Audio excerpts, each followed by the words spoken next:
Jaya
Hare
His Divine Grace, Srila Bhayacharana Arvindam Bhaktivedanta Swami Maharaj, Srila Prabhupada Ki Jai.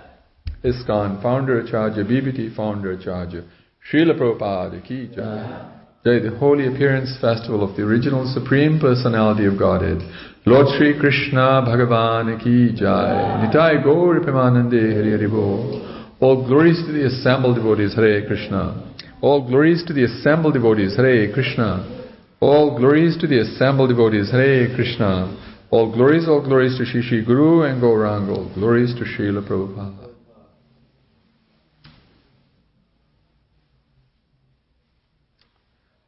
Please repeat after me. Om Namo Bhagavate Vasudevaya.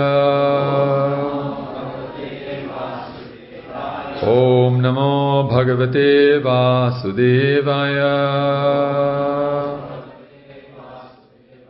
Om Namo Bhagavate Vasudevaya. Om Jnana Timirandhasya Jnananjana Shalakaya Chakshurunmilitam Jena Tasmai Shri Gurave Namaha. Shri Chaitanya Manobhishtam Stapitam Jena Bhutale Swayam Rupaha Kadamajham Dadati Svapanantikam Vandeham Sri Guroho Shri Yuta Padakamalam Shri Gurun Vaishnavamscha Shri Rupam Sagrajatam Sahagana Raghunathanvitam Tam Sajivam Sadvaitam Savadhutam Parijana Sahitan Krishna Chaitanya Devam Shri Radha Krishna Padan Sahagana Lalita Shri Vishakhanvitamscha.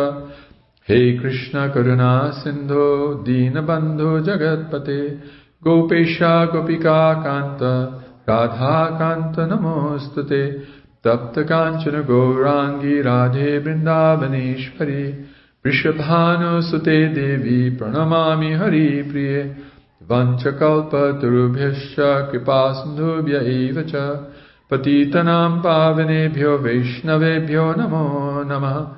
Namah Vishnu Padaya Krishna Pesthaya Bhutale Srimate Tamal Krishna Goswami Nitinamine. Namah Vishnu Padaya Krishna Pesthaya Bhutale Srimate Bhakti Vedanta Swami Nitinamine. Namaste Saraswati Deve Gauravani Pracharine Nirvishesha Shunyavadi Paschati Deshutarine. Namah Vishnu Padaya Krishna Pesthaya Bhutale Srimate Bhakti Siddhanta Saraswati Tinamine Shivarshabhanavi Devi Deitaya Kripabdhaye Krishna Sambandha Vijnana Daine Prabhave Namaha. Madhuryojvala Premadhya Shri Rupanuga Bhaktida Shri Gaura Karuna Shakti Vigrahaya Namostute. Namaste Gauravani Shimurte Dinatarine Rupanuga Viruddhapas Dhantudvantaharine Nityananda Vadutendur Vasudha Prana Vallabha Jhanavajivita Patihi Krishna Prema Prada Prabhu Padmavati Sutah Shriman Shachinandan Purvajah Bhavan Matto Jagatrata Rakta Gaura Kalevara Chaitanya Krishna Chaitanya Gaurango Dvijanayaka Yatinam Dandinam Chaivanashinam Chashiromani Raktam Bharadara Shriman Navadvipa Shuddhakara Prema Bhakti Pradashchaiva Shishachinandanastata. Jai Sri Krishna Chaitanya Prabhu Nityananda Shri Advaita Gadadhara Shivasadi Gaura Bhakta Vrinda. Hare Krishna Krishna Krishna Hare Hare Hare Rama Rama Rama Hare Hare Hare Krishna Krishna Krishna Hare Hare Hare Rama Rama Rama Hare Hare Hare Krishna Krishna Krishna Hare Hare Hare Rama Rama Rama Hare Hare. Jai Shri Radha Kalachandji Ki Jai, Srila Prabhupada Ki Jai, Nitai Gaur Premanandi Hari Bol. So today is the very most auspicious occasion of the appearance of the original Supreme Personality of Godhead, Lord Sri Krishna. It is especially auspicious because Lord Krishna is the only personality of Godhead who manifests himself in his original dham, Golok Vrindavan, one of himself for every one of the living entities there. This is how much he loves all of his creation, all of the living entities. So we are very fortunate that Srila Prabhupada actually brought this science to the West, and by his unlimited, unfathomable mercy, we are today celebrating the holy appearance of the Supreme Personality of Godhead, Lord Sri Kalachandji. So today it is especially incumbent on us to deepen our love for the Supreme Personality of Godhead, Krishna. This is the day when actually, this day is called the Mother of Devotion. Srila Prabhupada describes in the Bhakti Rasamrita Sindhu that Janmastami is actually the mother of devotion. She is the one that can bestow upon us pure love of Godhead, pure love of Krishna. And this is the day when we actually meditate on the Supreme Personality of Godhead. We meditate on all of his energies, so that we may gain the strength, so that we may have the mercy to reciprocate with him, with real love, with pure love. And we're very fortunate that today the temple room and of course the altar has been decorated so nicely that, naturally speaking, our feelings towards the Lord can become easily manifest in the deepest loving mellows. So today I am going to read from what is called the Ananda Vrindavan Champu by Srila Kavi Karnapura, who actually wrote about the sweetest description of Janmastami Leela. This very important work has been translated by His Holiness Bhanu Swami and Subhag Swami and published by Mahanidhi Swami.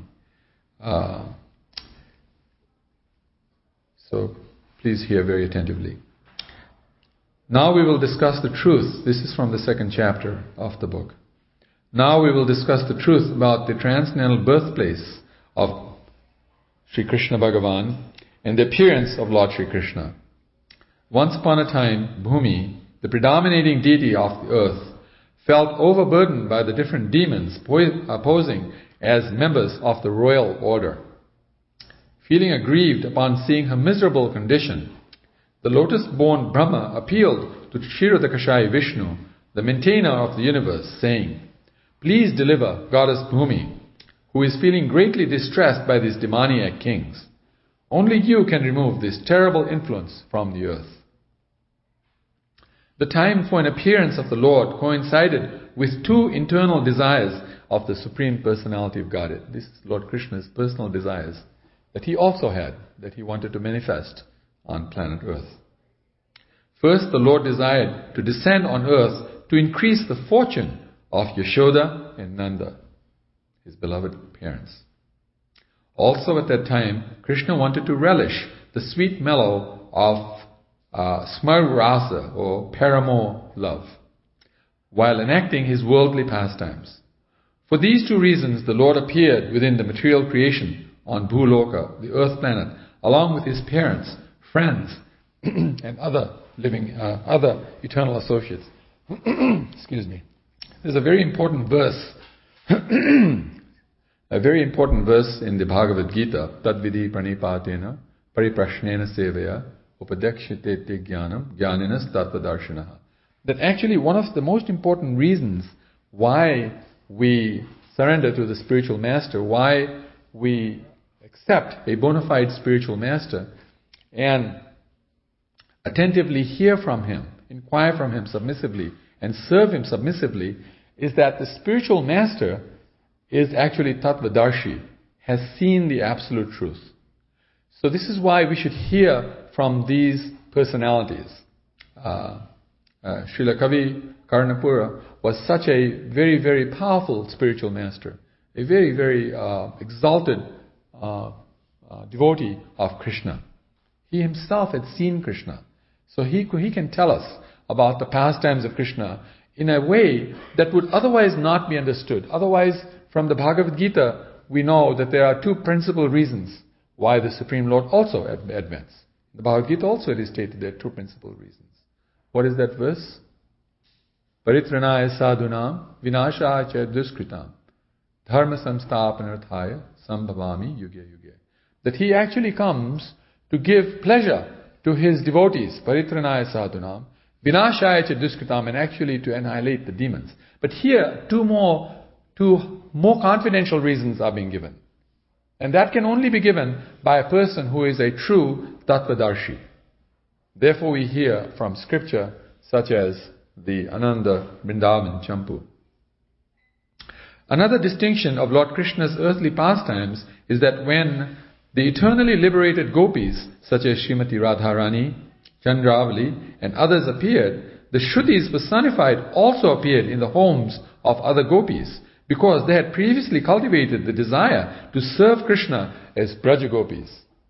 Scriptures themselves, because they glorify the Supreme Lord. So when you glorify the Supreme Lord, what is going to happen in your heart? Your love is going to increase for the Supreme Lord. And you're going to desire the association, the intimate association of the Supreme Lord, who, other than the gopis, can have more intimate association with Krishna. The gopis have the most intimate association. So they actually also appeared as Braja gopis, the Shrutis themselves.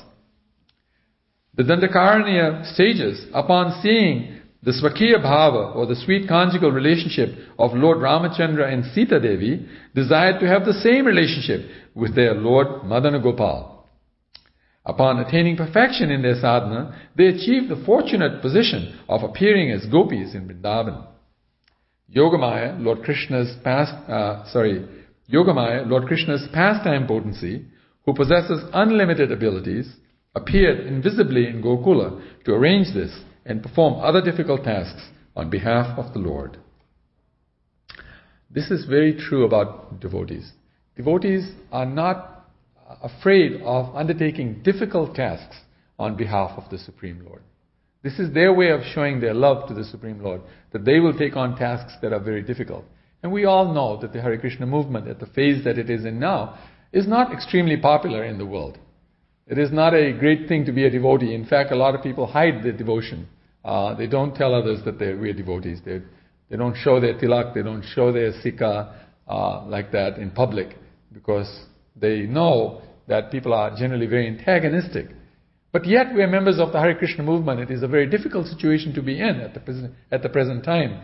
But it is the love of the Supreme Lord that powers us to become members and to undertake these difficult tasks. Sri Nanda, Yashoda, and others appeared in Vrindavan, Mahavan, for the Lord. The Gopas, the Gopis, and other eternally liberated associates appeared after the Lord. Then, those who had attained perfection by sadhana, namely the Shruticharis and Municharis, took birth in Vrindavan. So here's the order being given. Learning of Krishna's imminent appearance, the earth personified, feeling like a wife, happily greeting her husband after a long separation, immersed in unlimited joy. Now the earth planet was unlimitedly blissful. At the time of Krishna's birth, the general mass of people tasted the inner bliss that devotees forever relish. Auspicious signs abounded everywhere. As Vishnu's conch shell Panchajanya opens in a clockwise fashion, similarly auspicious sacrificial fires glowed in all directions. Pure gentle breezes brought a refreshing coolness like devotees who satisfy and sanctify everyone with their calm, sweet and affectionate behavior.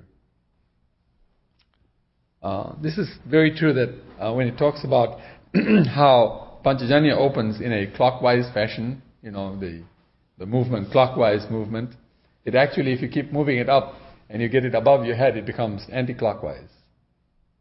So the idea is that when our consciousness is high, then everything appears to be properly situated. When our consciousness is low, then things don't appear to be properly situated. So the same clockwise fashion, when you keep moving it up, it becomes anti-clockwise. So when your consciousness is below, then everything seems anti-clockwise, or anti-correct. And when it is above the situation, then it is in a correct situation. It's very amazing how everything in Scripture fits perfectly with reality. It's just amazing. The whole atmosphere becomes as completely purified as the heart of a devotee. Look at the examples that are being given here. The whole atmosphere becomes as completely purified as the heart of a devotee. See how much Krishna loves his devotee, that the explanations are given in relation to the devotee, because the devotee is the mark of excellence. This is what separates Krishna from all other Vishnu Tattvas, from all other Supreme Personalities of Godhead. That Krishna's devotees are unparalleled. Krishna's devotees are unparalleled. The devotees once again found peace and prosperity in worshipping the lotus feet of Lord Hari. Fruits filled the jubilant trees. But the envious demons exhibited various inauspicious signs of degradation, such as rapidly aging bodies and symptoms of imminent death. In Kali Yuga, as we know, we have rapidly aging bodies and symptoms of imminent death. The desire vines of the celestial denizens seemed to be hanging in the air as if eager to produce fruits. At that time, all the directions became felt as pure and joyful as the mind of a devotee. Here we go again. One more example. So again it says that at that time all directions became felt as pure and joyful as the mind of a devotee who has received the mercy of Lord Hari. Just as gems, mantras, or medicines can remove a poisonous disease from the body of a man, the advent of the Lord relieved the world from the contamination of material existence and the sinful effect of the demons. Happiness gradually replaced the distress of gentle persons. Happiness gradually replaced the distress in everyone's hearts. This idea of gems, mantras, and medicines. It is said, money, mantra, and oshadi. These three will answer any poisonous situation, any bad situation in the material world. These three things can solve. Money, mantra, and oshadi. Money is gems, mantra is the mantras, and oshadi means medicines. These three combined.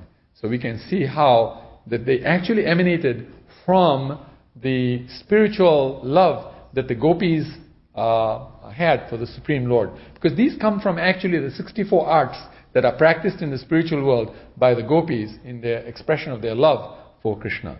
It's very amazing. Only very, very, very, very few of those arts are present on this world. The bulk of them are not seen in this world. And if they were seen in this world would actually become Golok Vrindavan. That is how great these arts are. The bodies of all creatures manifested extraordinary beauty and youthful vitality.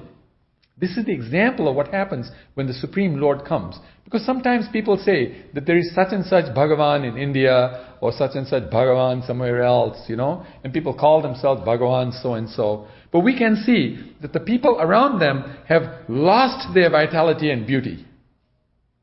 So when people are losing their beauty and vitality, that is proof that such a person is not Bhagavan, they're a demon, but they're calling themselves Bhagavan, or their followers are calling them Bhagavan. When Bhagavan actually appears, when the Lord actually appears, then all the people around them, all the creatures, including the insects, everyone, they all start manifesting extraordinary beauty and youthful vitality. This is the proof that the Lord is there, actually. And we can see that when we came to the Hare Krishna movement, we suddenly started feeling more vital. There's more vitality. Everybody's jumping more, dancing more. They're looking more beautiful. They look young. The faces look very bright. This is the effect of the Supreme Personality of Godhead. Men felt extremely joyful and displayed virtuous qualities. Otherwise, generally, of course, as you know, men can be real rascals. Throughout the world, people behaved cordially and interacted amicably. Happiness twinkled in everyone's eye. At the end of Dwapara Yuga, which completely destroys faults and doubts, an auspicious, favorable, obstacle-free time appeared on the 8th day of the waning moon in Bhadra month.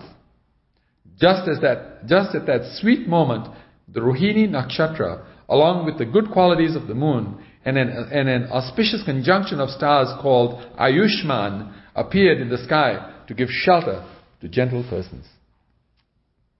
The moon god, because the moon dynasty is from the dynasty Lord Krishna appeared in, has 28 principal queens.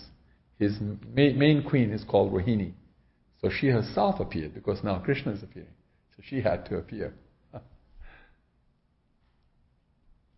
As the living entity comes out of the womb of his mother and the moon appears on the lap of the eastern direction, Yogeshwara Sri Krishna, the personification of complete bliss, appeared amidst great festivities. Because this is in Gokul. We're talking about what's happening in Gokul.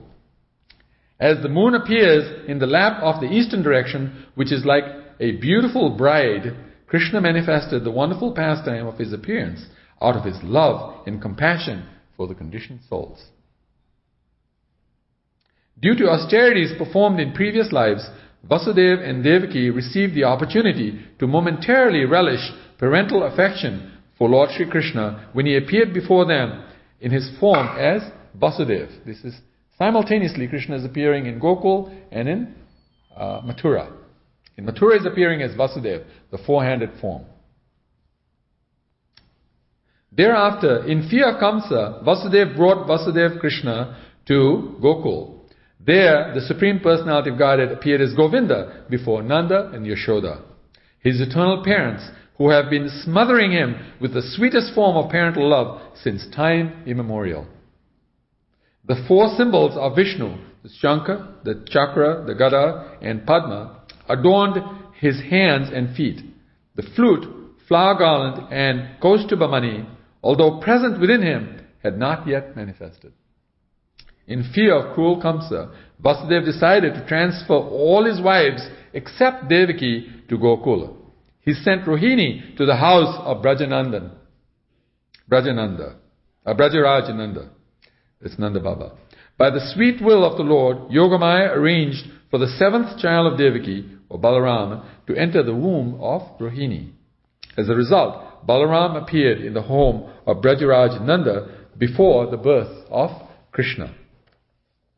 Lord Hari, who is bliss personified, appeared in the home of Nanda Maharaj, the king of Vrindavan, for three reasons. First, to engage the self-satisfied sages in devotional service.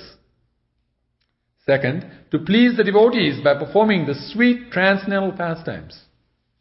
And finally, to relieve the earth's burden caused by the demons. At the time of his majestic birth, Krishna employed his inconceivable powers to appear in a body of eternity, bliss and knowledge, Satchidananda. Everyone in the maternity room swelled with joy upon seeing the Lord's exquisite transcendental form that looked like a creeper of beauty. Mother Yashoda resembled a lake of spiritual ecstasy in which a brilliant blue lotus of personified bliss had appeared. What a description, huh? What a fantastic description. Mother Yashoda resembled a lake of spiritual ecstasy in which a brilliant blue lotus of personified bliss had appeared. Jai. Shri Radha Kalachanji ki Jai. Neither the wind nor the bees relished the fragrance of that blue lotus. That unborn lotus was never touched by the waves of the modes of nature. Even Lord Brahma could not see it. What to speak of ordinary men? After Yashoda and her family members fell asleep in the maternity room, Hari cried beautifully like a newborn baby. His crying sounded like the Mahavakya Omkara, announcing the auspicious arrival of his pastimes.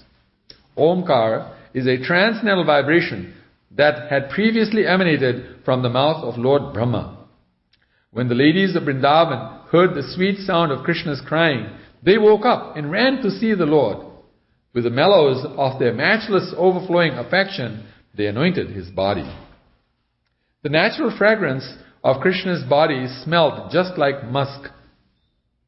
After the ladies bathed Krishna, his sweet ambrosia, he looked cleansed and beautiful.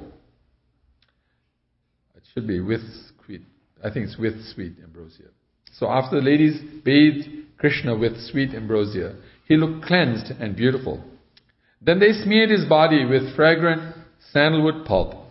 The presiding deity of the house sent a champak flower resembling the flame of a lamp into the maternity room to worship the ornament of the three worlds. That's Nanda Baba. He sent that champaka flower.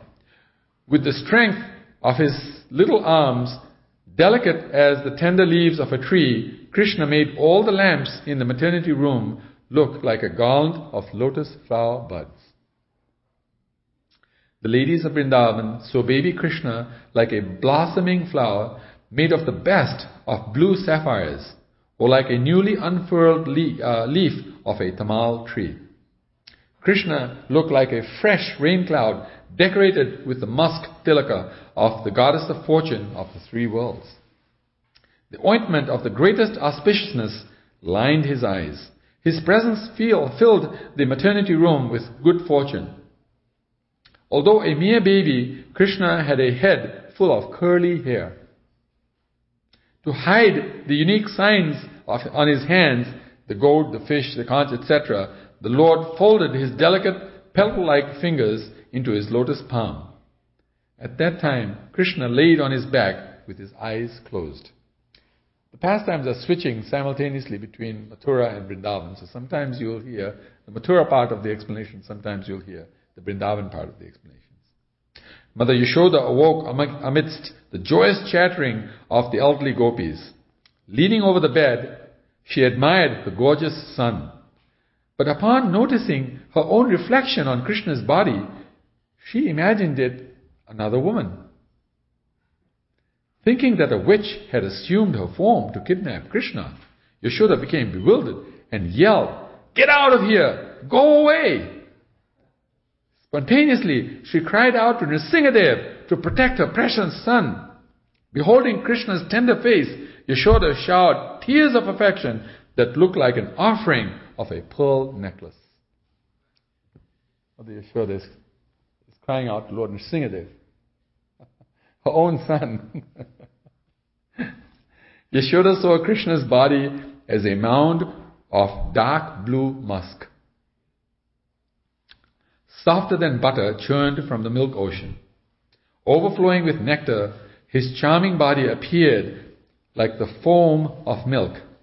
But being dark blue in color, it seemed the foam was full of musk juice. Admiring the supremely delicate form of her son, Yashoda worried about his safety and feared the touch of her body might hurt his tender body.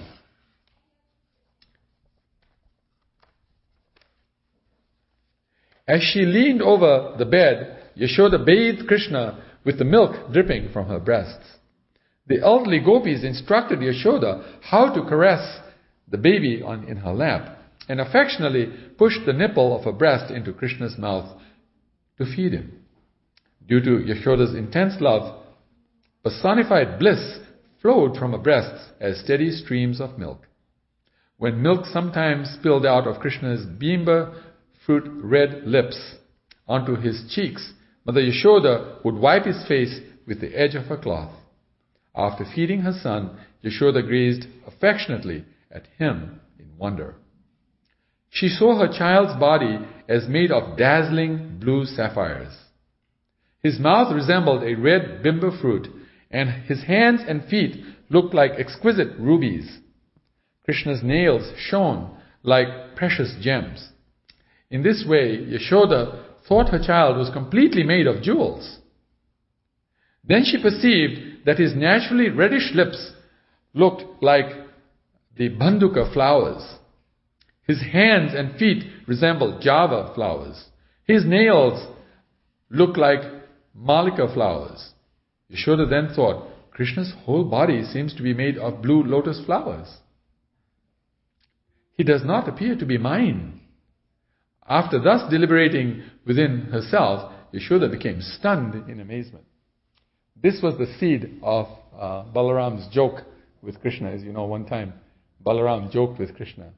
He said, Mother Yashoda has a golden whitish hue, Nanda Baba has a similar hue, I have a similar hue, so I am their son, but you don't have that color. So whose son are you? Of course, Krishna became very upset. He came running to Mother Yashoda crying and saying, Balaram is accusing me that I am not your son. How can this be? Please tell me whose son I am. And then they console him very nicely to prove that actually he is their son. The beautiful soft curly hairs on the right side of Krishna's chest resemble the tender stems of a lotus. Seeing the mark of Srivatsa on his chest, Yashoda thought it was breast milk that had previously spilled out of his mouth. She tried unsuccessfully to remove these milk stains with the edge of her cloth. Struck with wonder, Yashoda thought that this must be the sign of a great personality. Observing the sign of Lakshmi, a small golden line, on the left side of Krishna's chest, Yashoda thought a small yellow bird had made a nest amidst the leaves of a tamal tree. Could this be a streak of lightning resting on a rain cloud? Or could it be a golden streak, or could it be the golden streaks marking a black gold testing stone? Krishna's delicate leaf-like hands and feet, glowing pink like the rising sun, look like clusters of lotus flowers floating in the Yamuna. Sometimes Yashoda saw the curly, dark blue locks of baby Krishna as a swarm of bumblebees surrounding his face. Intoxicated from drinking too much honey nectar, the bees just hovered in the sky. His thick, beautiful blue hair appeared like the dark night. The two lotus eyes of Krishna looked like a pair of blue lotus buds. His cheeks resembled two huge bubbles floating in a lake of liquefied blue sapphires. Krishna's attractive ears looked like a pair of fresh, unfurled leaves growing on a blue creeper. The tip of Krishna's dark nose appeared like the sprout of a tree, and his nostrils looked like bubbles in the Yamuna river, the daughter of the sun god. Yamuna is the daughter of the sun god. His lips resembled a pair of red java flower buds. Krishna's chin rivaled a pair of ripe red jambu fruits. Seeing the extraordinary beauty of her son fulfilled the purpose of her eyes and submerged Yashoda in an ocean of bliss. The elderly Brajabasi ladies addressed Brajarajanandan. Jai Shri Shri Radha Kalachanji Ki Jai. The elderly Brajabasi ladies addressed Brajarajananda. O most fortunate one, you fathered a son. Previously, Nanda Maharaj had felt deeply aggrieved over his long-standing inability to obtain a son. His heart was like a small lake that had completely dried up during a long, hot summer. But when Nanda Maharaj heard of his son's birth, he felt as if the dry lake of his heart had become blessed with a sudden downpour of nectar.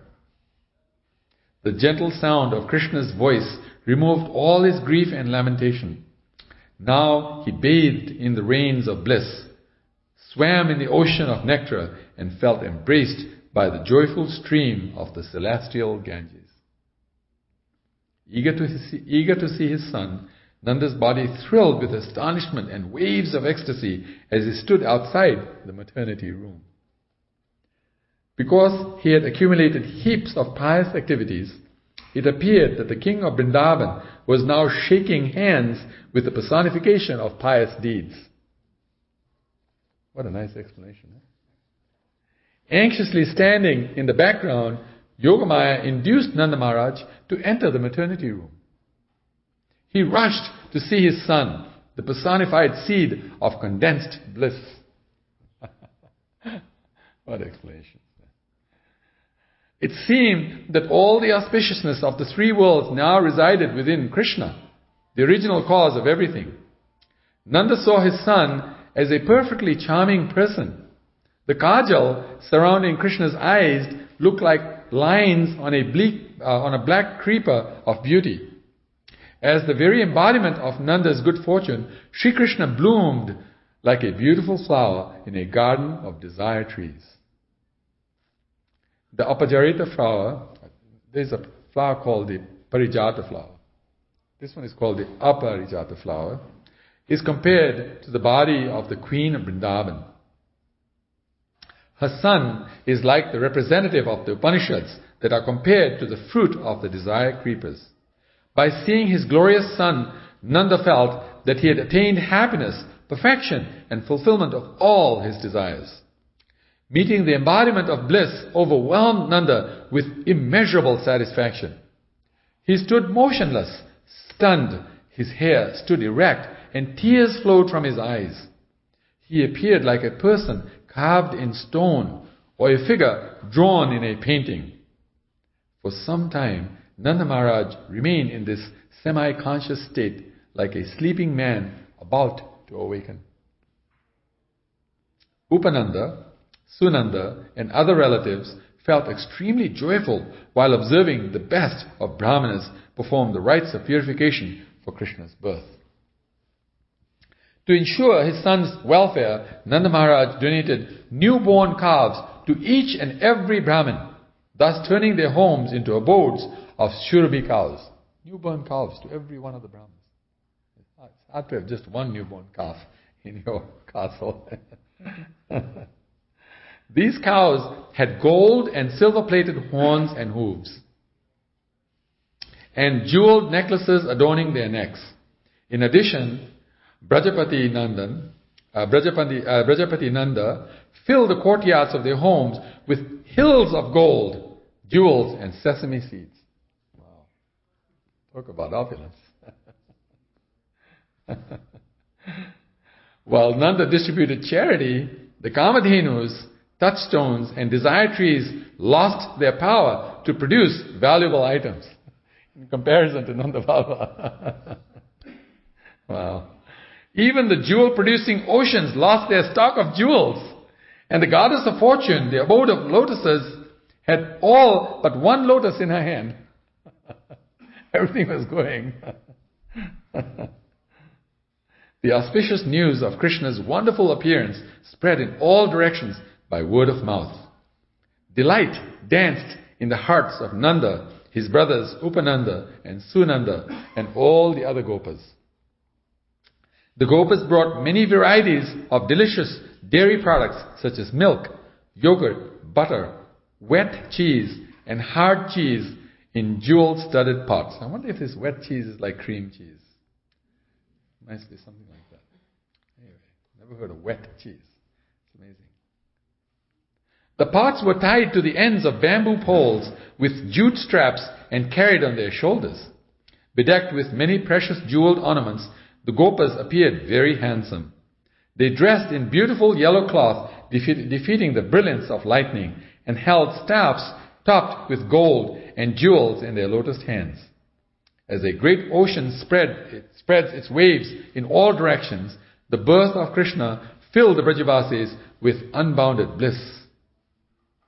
The Gopas and Gopis enjoyed a grand festival by happily eating and by splashing each other's bodies with a mixture of yogurt, butter, milk, and condensed milk. Wow. It's all prasad and devotees.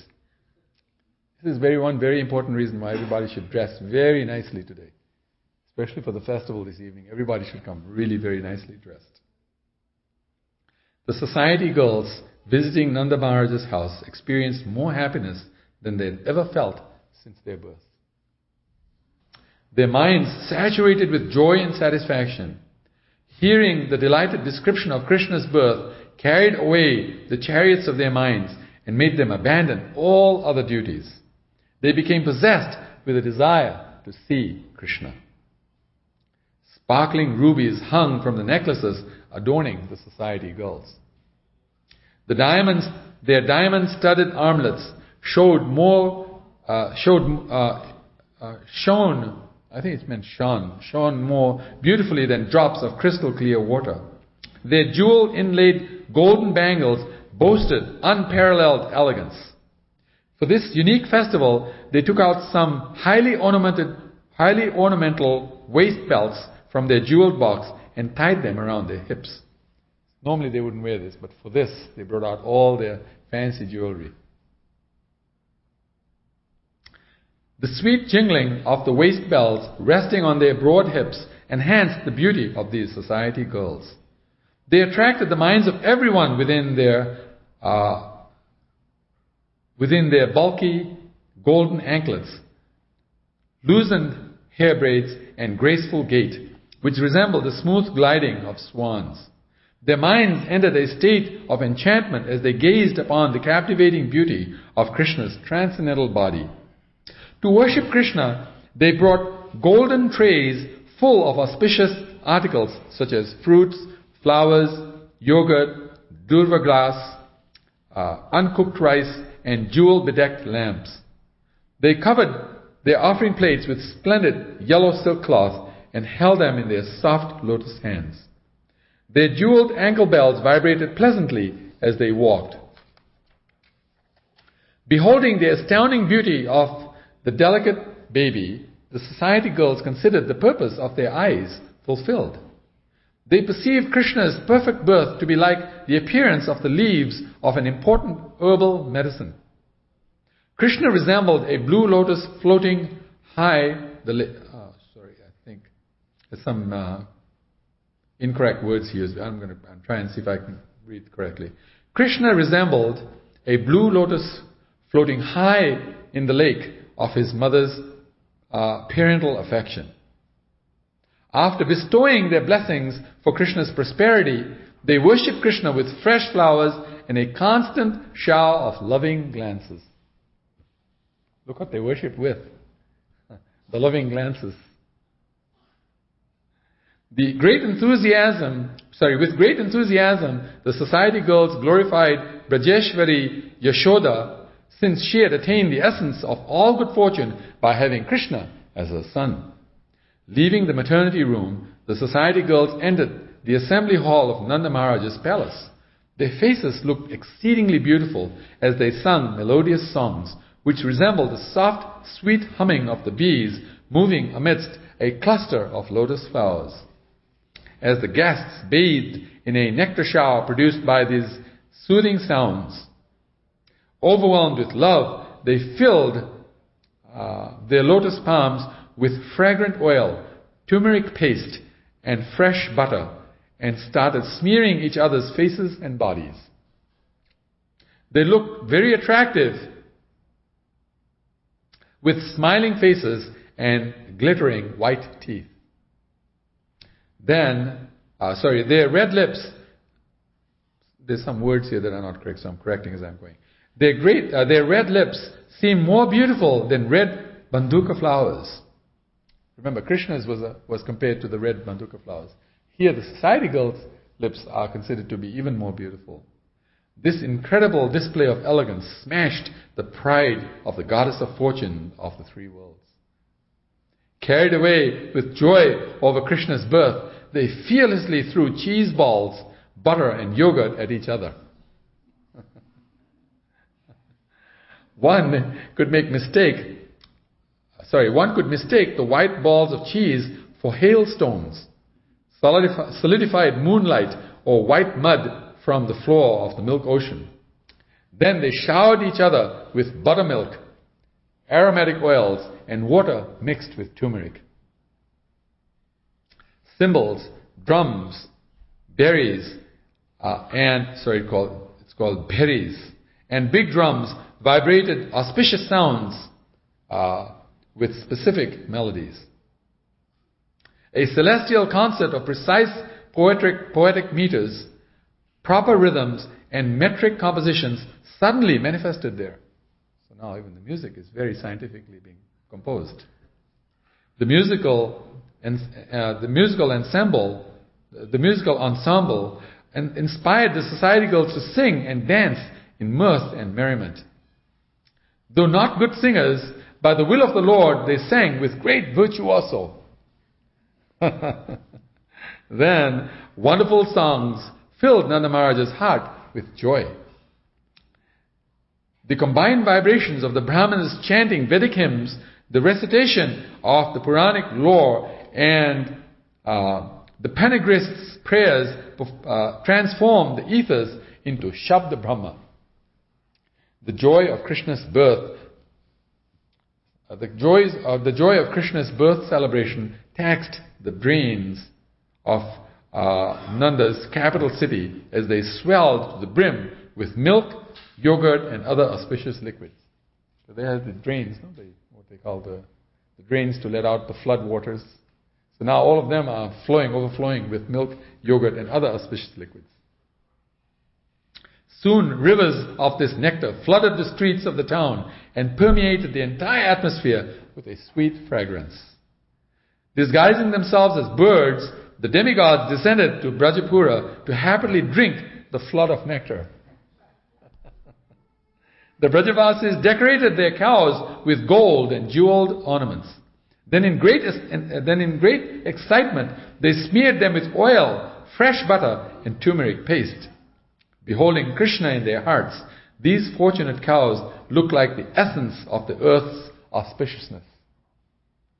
The whole world resounded with their jubilant bellowing. Absorbed in the ecstasy of Krishna's birth, they forgot about eating and drinking. The festival drowned the gopis in an ocean of joy.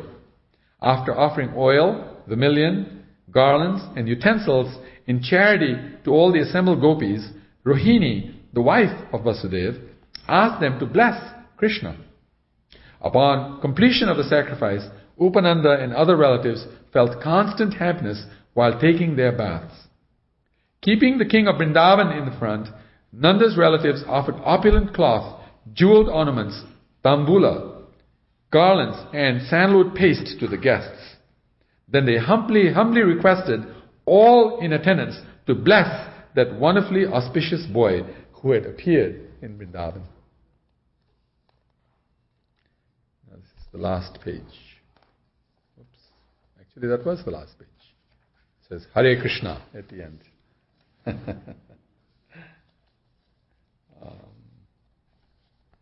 Just one more part. We're done.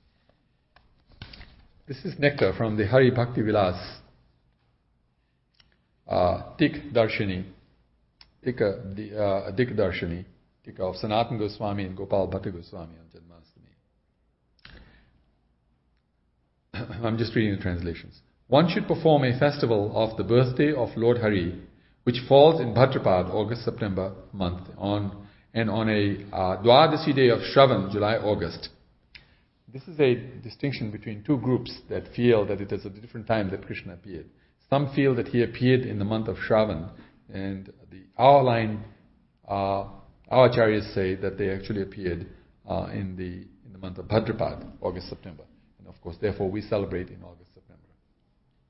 It is the duty of all Vaishnavas to fast on these days and to do specific great worship of the Supreme Lord. Great kings such as Prahlad had fasted on the most dear day of Lord Hari or Lord Sri Krishna's named Janmastami, the birthday of Lord Krishna, to develop intense love for Krishna. One should certainly fast on such an auspicious day of Lord Krishna's birth, named Krishnastami, every year to please Lord Sri Krishna, who holds a disc in his hand. O greatly intelligent,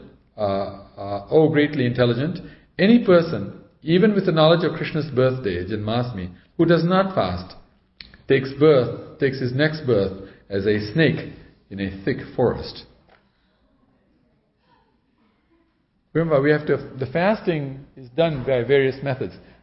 Most important thing is that we should fast from grains and beans. That is most important. Then, of course, if you can fast from edible items, that's great. And if you can fast from milk and water, that's even better. And if you can fast without taking anything, just what we call nirjal fasting, well, that's really great. But one has to remember, our system is that we are in a service mode. Like Prabhupada was saying the other day, I was describing how worship is with motive, but service is with love. Since we are in a service mode, it is very important that our bodies are feeling happy in the service of the Supreme Lord. So if you have to eat something, there's nothing wrong in eating. The idea is not to eat grains and beans. If someone fasts on Janmastami Day with devotion, he attains the abode of Lord Sri Vishnu. These are all from, actually not just from the Hari Bhakti Vilas, by the way. These are from various scriptures that are actually quoted in the Hari Bhakti Vilas. For example, the first one that I said one should perform a festival was from the Kalika Puran, where Vyasadeva is speaking. The second was from the Skanda Puran. Third was from the Skanda Puran. That last one that I said, if someone fasts on Janmastami Day, also from the Skanda Puran. And now from the Brahma Puran, it is stated, this day, Janmastami Day, removes all kinds of sins. Specifically, in Kali Yuga, if someone fasts on this day, remains awake overnight, and worships Lord Sri Hari properly, those people are worshipable. They become a worshipable person. So we have a great opportunity like that, because in our case, Janmastami finishes around 2 o'clock in the morning, and then of course at 4:30 Mangalarti starts again. So if it is possible to stay awake, then that's great. But again, remember, we're in the service mode. It's very important that we celebrate Srila Prabhupada's Vyasa Puja very nicely, which is not considered here in this situation, because in our case we have a big festival the next day again, because Lord Srila Prabhupada's appearance day is actually the very most important day of our lives, because it is by His mercy that we have come to this position of being able to serve in the mission of Lord Chaitanya. So for that reason, if you have to take some rest, that is fine. And we still get the benefit, the full benefit. You still get the full benefit, because it is being done for a higher principle. Therefore, the benefit is not lost. Then, from the Brahma Puran again, fasting on the day of Lord Hari is the most auspicious thing, the topmost austerity, and the topmost meritorious action. So encouragement is being given for fasting. These are very important words, of course. Then, from the Yajnavalkya Smriti, if on the 8th day of the dark fortnight at midnight there is Rohini constellation, which is true. Today there is Rohini constellation. On that day one should fast. But if it is combined with the 7th day, it should be given up in all circumstances. This is just again Vedas describing when the days are mixed, then we don't do the same thing. We do things on the day of the pure Advent day.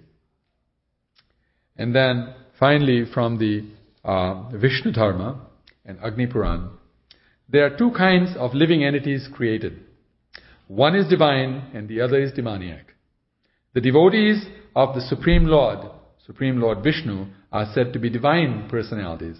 Those who are not His devotees are addressed as demoniac. Jai, Lord Sri Krishna Bhagavan ki Jai. Sri Krishna Janmastami Mahotsava ki Jai. Hare Krishna. Anybody like to say something?